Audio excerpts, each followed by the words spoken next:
Retour ce soir sur le projet de généralisation de la protection sociale au Maroc en compagnie d'Abdeltef Koumat, doyen de la faculté des sciences juridiques, économiques et sociales de l'université Hassan II de Casablanca. Bonsoir professeur et merci d'être avec nous. Bonsoir. Le Maroc, on le sait, est engagé sur la voie du développement avec un rythme de plus en plus accéléré. Ce projet, qualifié par plusieurs observateurs comme une révolution sociale, ce projet donc de généralisation de la couverture sociale, quelle place occupe-t-il dans cette dynamique générale ?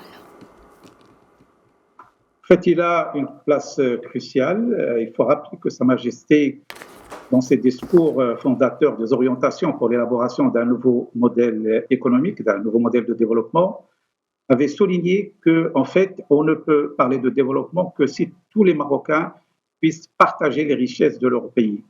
Alors cela passe forcément par, bien sûr, l'amélioration du pouvoir d'achat des classes les plus déshéritées, mais également par la réduction des inégalités sociales et spatiales, et également et enfin par l'intégration du secteur informel. Dans le secteur informel, on sait qu'une grande partie des personnes en activité sont dans le secteur informel avec une certaine vulnérabilité, fragilité, et donc on ne peut parler de développement que lorsqu'on va atteindre justement une avancée notable sur ces aspects-là. Or, la couverture sociale, aujourd'hui, le projet royal lancé dernièrement, est un vecteur justement pour l'amélioration du pouvoir d'achat, pour la réduction des inégalités, et c'est un levier d'intégration du secteur informel vers le secteur informel. Donc, il s'inscrit parfaitement dans la dynamique de développement initiée par Sa Majesté.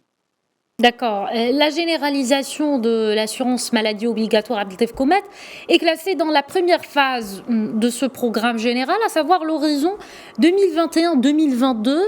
Quelles sont les mesures prévues pour accompagner sa mise en œuvre et qu'en est-il aussi des modalités de son financement ? Alors, en ce qui concerne les mesures d'accompagnement, bien évidemment, il y a en premier lieu l'arsenal juridique. Sa Majesté avait présidé le Conseil des ministres qui a adopté la loi cadre le 11 février. Déjà, c'est la pierre angulaire, c'est le cadre de référence sur le plan juridique. Mais il y a encore d'autres textes et réglementations qui devraient soit être modifiés, soit être adoptés pour justement accompagner toutes les facettes de ce projet. Alors, bien sûr, en deuxième lieu, il y a des réformes structurelles. Tout d'abord, la mise à niveau dans notre système sanitaire, parce que c'est une révolution, comme vous l'avez dit. Il s'agit de couvrir dorénavant 22 millions de personnes supplémentaires et donc il y a tout le système sanitaire qui devrait être mis à niveau au niveau infrastructure, au niveau des ressources humaines et au niveau de la gouvernance.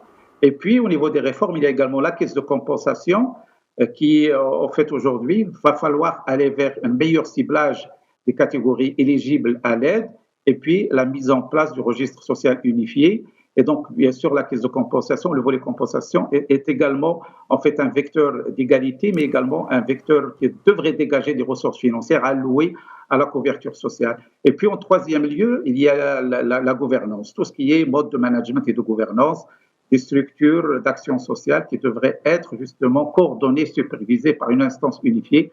Donc là également, c'est un chantier très important, c'est que depuis, en fait, les orientations royales depuis le départ ont toujours porté sur l'aspect gouvernance qui devrait accompagner toutes les réformes. Et comme toutes les réformes, la réforme, notamment sur le plan de la sécurité sociale et de la couverture sociale, a besoin d'une nouvelle vision en termes de gestion et de gouvernance.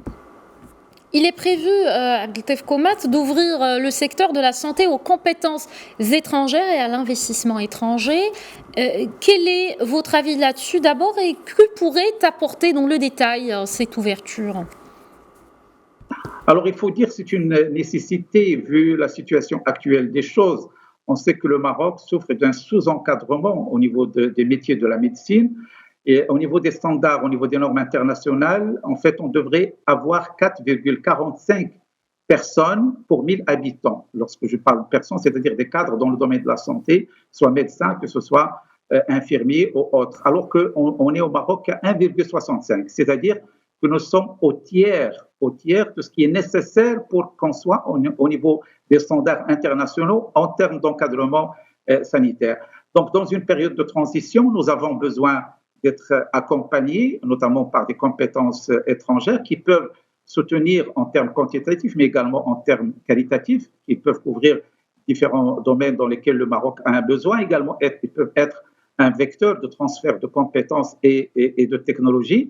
Donc moi, je crois que comme le Maroc a toujours été un pays ouvert sur l'investissement international, sur les compétences et les technologies internationales, il devrait également l'être au niveau de la santé, et bien évidemment avec des garde-fous, parce que nous sommes sur un secteur sensible qui a ses caractéristiques et bien sûr qui requiert une certaine, je dirais, prudence et une certaine rigueur au niveau de ces dimensions-là. Et bien sûr, il y a également le côté investissement. On sait que depuis quelque temps, le Maroc est ouvert à l'investissement d'une manière générale au niveau de la santé, qui n'est pas limité aux professionnels de la santé, mais dorénavant, il devrait l'être également au niveau d'investissement international. Et là également, ça peut être un vecteur de développement du secteur, tout d'abord pour faire face aux besoins en termes d'infrastructures, mais également pour le drainage de nouvelles technologies, de nouvelles infrastructures qui pourraient enrichir et élever d'un cran l'offre de l'infrastructure, parce que en fait il s'agit d'une révolution sur le plan de la couverture. On va avoir 22 millions de personnes supplémentaires. Bien évidemment, il ne s'agit pas de partir de zéro, mais il s'agit d'accompagner cette dimension, tout en insistant, tout en continuant à faire l'effort au niveau national. On sait qu'au Maroc, on avait 2 facultés de médecine publique il y a 2 décennies. Maintenant, on en a 9 avec des universités privées, des fondations, et ce qui fait qu'il y a en parallèle un effort au niveau national, mais également un recours à des compétences étrangères. Très bien, merci beaucoup à Abdeltef Komat, doyen de la faculté des sciences juridiques, économiques et sociales de l'université Hassan II de Casablanca. Merci d'avoir répondu à nos questions. Merci à vous pour l'invitation.